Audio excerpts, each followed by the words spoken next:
time is more valuable than money. You can get more money, but unfortunately you can't get more time. If somebody asks you to spend your money, that's pretty easy, right? We live in America, we're wealthy, so the money's not the problem. But what if somebody asks you to spend a day, right? You got to think that over carefully. And I know you did. I wouldn't waste one of my days, not for anybody, not for anything. Once I understood how valuable they were, I don't waste any. But to make an investment like today of your money and your time, I appreciate that. Today's going to be costly for me. It's going to cost me one of my days to be here, right? And some money, of course.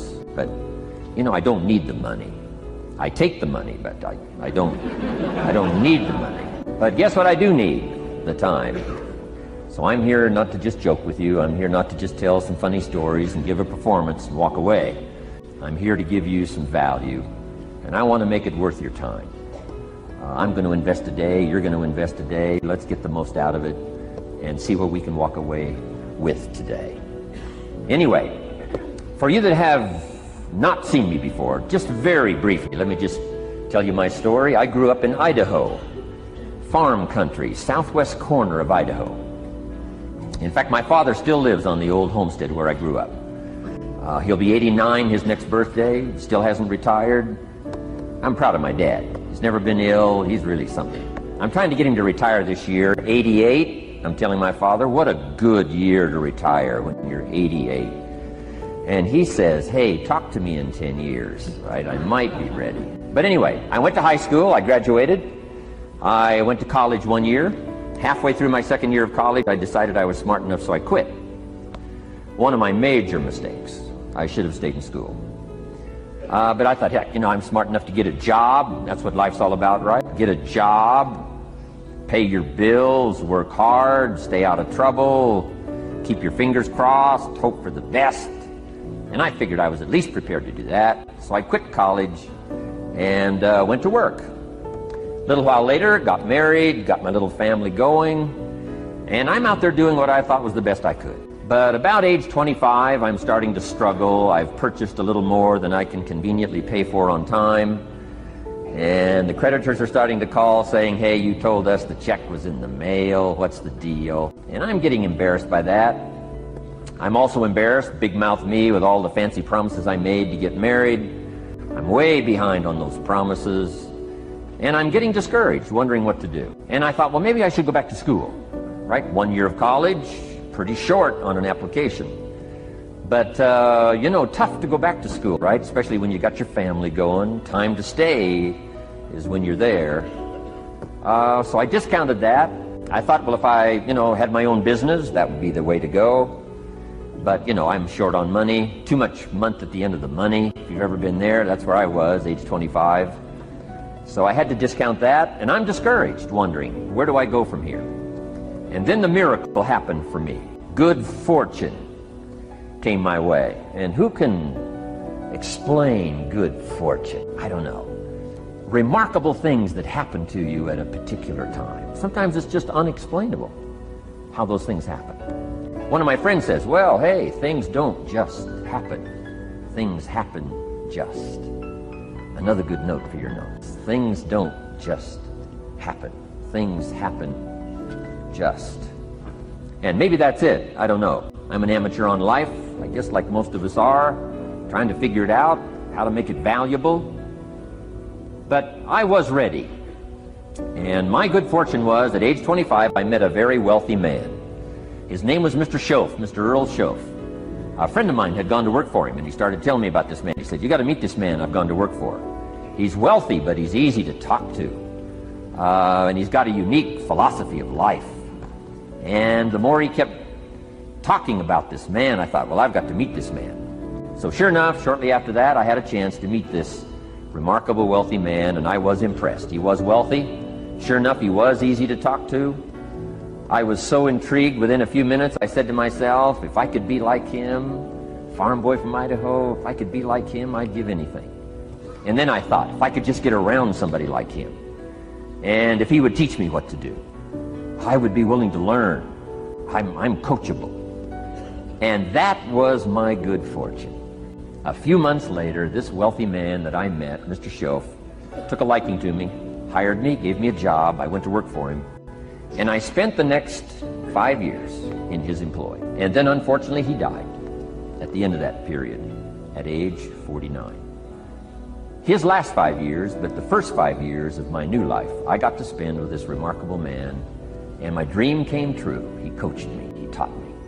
He taught me the books to read. He taught me the disciplines. He taught me the changes to make in my language and personality. And the things he shared with me during that 5 years literally changed my life, turned my life around, changed my income, changed my bank account, changed my future, changed everything. I've never been the same since that unique experience. And I wish he was still alive today, Mr. Schoaf. I'm sure if he was alive today, especially after this seminar, Idaho farm boy makes it to Dallas-Fort Worth, full house, standing room only. Pretty awesome. I'm sure if he was alive, I'd be calling him today saying, "You won't believe what's happening to me." I've had a chance now to share with other people what you shared with me. But anyway, how I got here. 30 plus years ago, I was living in Beverly Hills, California.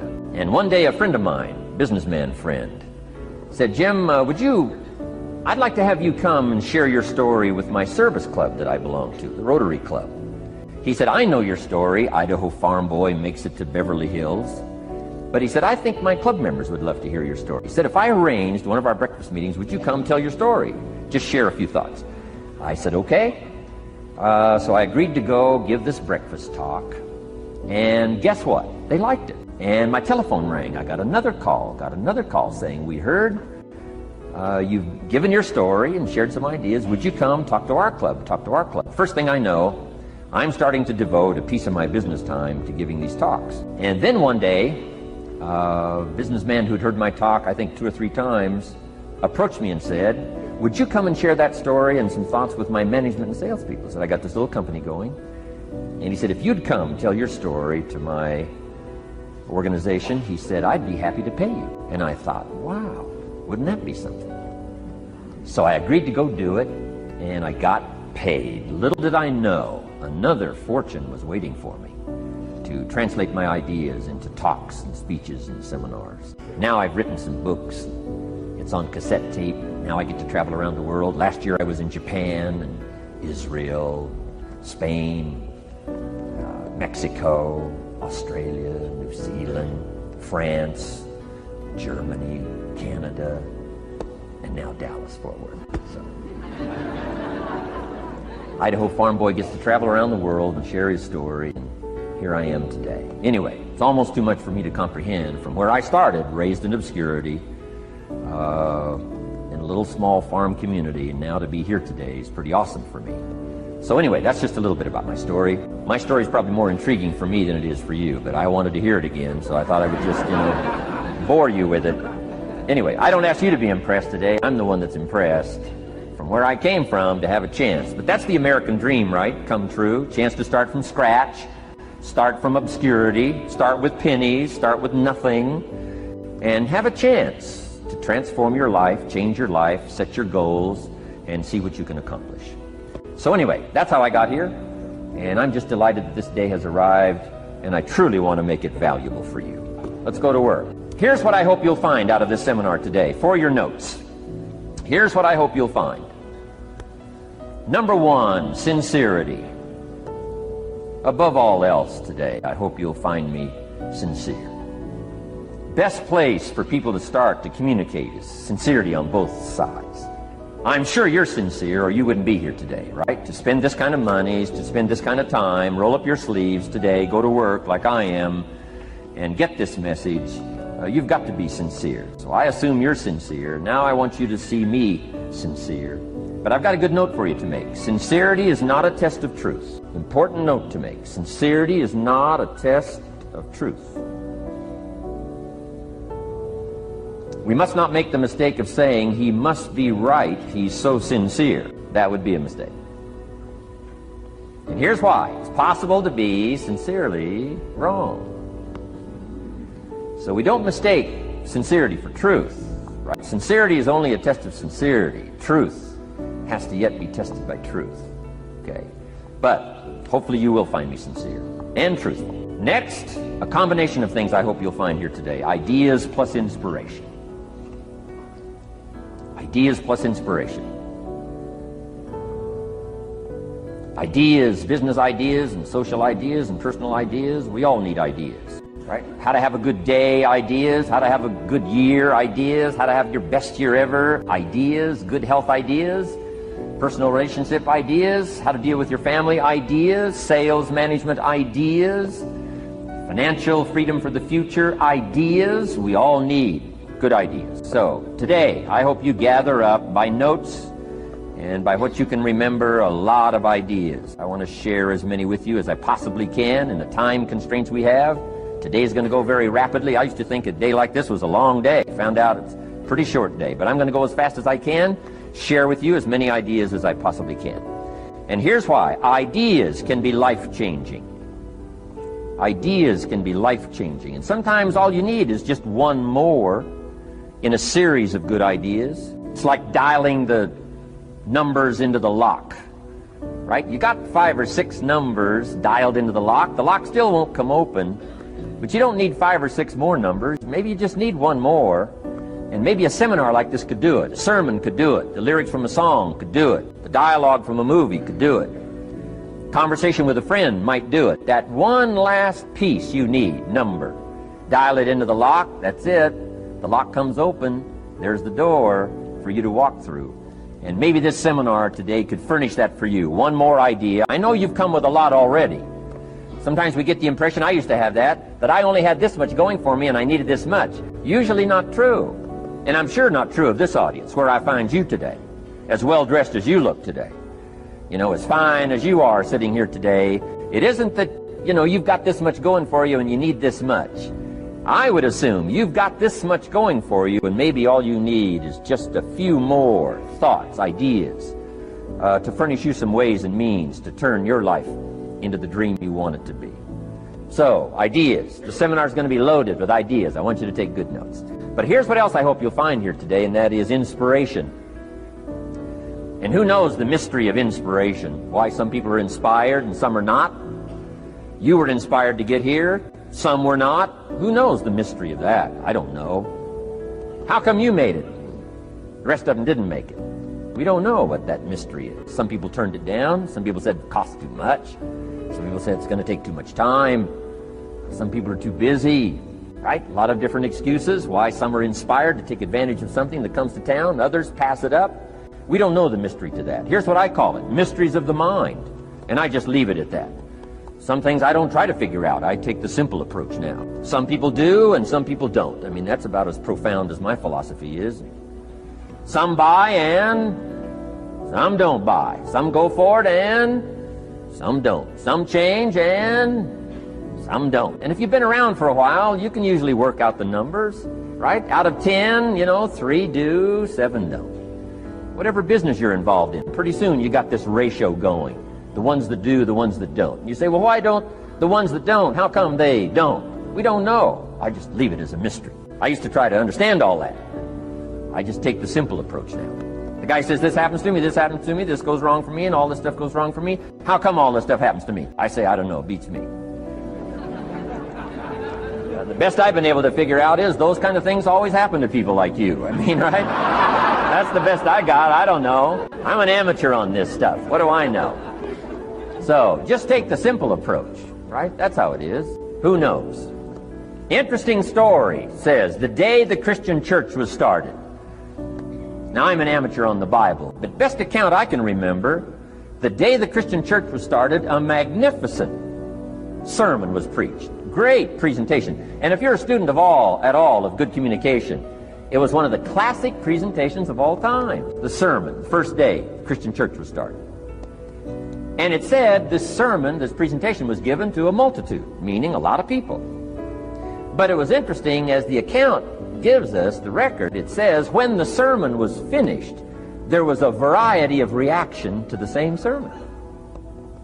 Isn't that fascinating? I find it fascinating. It said some that heard this presentation were perplexed.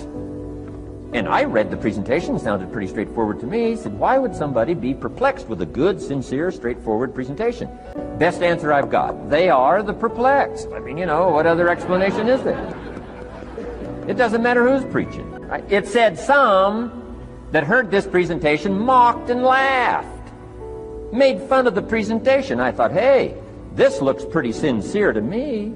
If you give a sincere, honest presentation, why would somebody mock and laugh? Easy explanation. They are the mockers and the laughers. What else would you expect them to do? Right? I used to try to straighten all that out, say, well, they shouldn't do that. I don't do that anymore. I've got peace of mind now. I can sleep like a baby, not try to straighten all this stuff out. I used to be so naive. I used to say, well, liars shouldn't lie. See, how naive can you be? Of course they're supposed to lie. That's why we call them liars. They lie. They lie. So I don't straighten this stuff out anymore. Anyway, it said some that heard this magnificent presentation didn't know what was going on. And they're usually easy to spot. They're usually saying, what's going on, right? I mean, they don't know what's going on. But interesting, right? A variety of reaction to the same sincere, honest presentation. Now, it also says, in wrapping it up, some that heard the presentation believed. And I think that's who the speaker was looking for, the believers. Interesting. Now, it said the number of believers was about 3,000. So, pretty good first day. 3,000. I've had some first days, but I never had 3,000. But anyway, 3,000 were believers. And that's, the speaker was looking for the believers out of this multitude. And that's about as close as we can come to understanding the mystery. Some believe, and some mock, and some laugh, and some are perplexed, and some don't know what's going on. And you just have to leave it that way. Why? Because that's the way it's going to be. The way to be brilliant is to find out how it's going to be and then say, here's how it should be. I mean, that's how you become brilliant. So, anyway, who knows the mystery? I call it mysteries of the mind. We don't understand. But I don't try to change it anymore. On this particular story, as far as we know, they didn't have classes after the presentation to try to de-perplex the perplexed. I mean, as far as we know, they left them perplexed. They left the mockers mocking. They let the laughers laugh. I mean, they didn't come back and try to straighten all this out. You say, well, how can you build a church? Well, make another presentation, and you'll get some believers and some mockers and some laughers and some who don't know what's going on. So that's about the best we can do. So, but I'm glad I've got the believers here today. You believed enough to shell out your cash and part with your time and some of your effort and energy, and I appreciate that. So hopefully you'll find some inspiration here today. All right? To get the most out of today, a couple of more notes. Number one, be thankful. That's a good way to capture the most of a day like this. Be thankful for what you already have. That shouldn't be any problem in America, being thankful. Everything we need is available in America. Everybody wants to come here, right? The last time I was here, that little presentation I gave, everybody wants to come here, America. People haven't plotted and schemed the last 40 years saying if I could just get to Poland, everything would be okay. No, everybody wants to come to America. Why? Everything's available here. All the books you need, all the sermons you need, all the churches you need, all the schools you need, all the instruction you need, all the inspiration you need, all the capital you need, all the markets you need, all the challenge you need, all the information you need, all the seminars you need. Everything's available here. This is America. So number one, let's be thankful for what we already have. Thanksgiving does this. Opens up the doors, opens up the windows, opens up the channels. Thanksgiving for what you already have. I did a seminar one weekend up at the ranch, up at Clear Lake. Got a lodge up there. Nice setting, high valley, high serenity ranch. For the weekend, Friday evening, Saturday, Sunday. People drove in from around California. I got there late Friday afternoon. Everybody had pretty well already gotten there. I couldn't believe the parking lot. Continentals and Eldorados and Mercedes and Cadillacs and unbelievable. Ferrari, one Rolls Royce, unbelievable. I walked in, good-looking crowd about like this, sitting there ready for the weekend seminar. My opening remarks were, ladies and gentlemen, I think the rest of the world would find it strange that we have all come here this weekend to try to figure out how to do better. I think the rest of the world would say, I don't understand. Guy in his Rolls Royce saying, I got to get to the seminar, find out how to get another one of these Rolls Royces. Unbelievable. Anyway, let's be thankful. Here's what locks up the doors and the channels to receive more: cynicism. That locks you away. That prevents you from learning more. Being a cynic about the past and the future, a cynic about the marketplace, cynical about the people. cynical about the institution, cynical about the setup, cynical about yourself, cynical about your chances. See, that locks away all the chance for stuff to flow your way. So, good advice, I think, today. Start off, be thankful. Here's number 2, listen well. That's going to be a challenge today, I understand that. Seems like most of, our life is still going on outside these 4 walls, right? Most of our life seems like it's all, continuing out there. Family and business and associates and market and economy and whatever else is happening in the midst of your life. And to sort of, pull your attention from what's going on out there and put it in here for just a few hours, I know is a challenge. But do the best you can, listen well. Here's the last one, take good notes. Be a good student today. Take some good notes. I've not come to entertain you. As you can tell by my opening joke, right? I would not make it in Las Vegas. So we don't have a dog and pony show today, no entertainment. But I do have some ideas. Take some good notes. Somebody showed me the other day notes that they took about 21 years ago, attending one of my seminars out in Los Angeles. He said, I still use these notes I took 21 years ago to help me in my business, relationship with my family. So I'd like to have these notes that you take today become that valuable for you. Then it would be worth me making the investment to come and spend a portion of my life, my time, my energy here. And I want this investment I'm making here today to pay off. And one of the ways it can pay off for me is for you to take good notes and then go away and use whatever makes sense. Because what I feast on coming back around is the stories out of this audience today, sure enough. 6 weeks from now, 6 months from now, 6 years from now, somebody's going to, by phone, by letter, by personal contact, walk up to me and say, the things you shared that day got me thinking. And I started making some changes, and let me tell you what's happened to my business, let me tell you what's happened to my sales career, let me tell you what's happened to my relationship with my family. See, that'll make it worth it for me. Not the money, the return, something you can't buy with money. If somebody says, thank you for touching my life and taking the time to make the investment. And that's what I'm all about. So if you'll become a good student today, and here's the last note, don't be a follower, be a student. You'll be happy to know today we haven't come seeking disciples. We've got no movement for you to join.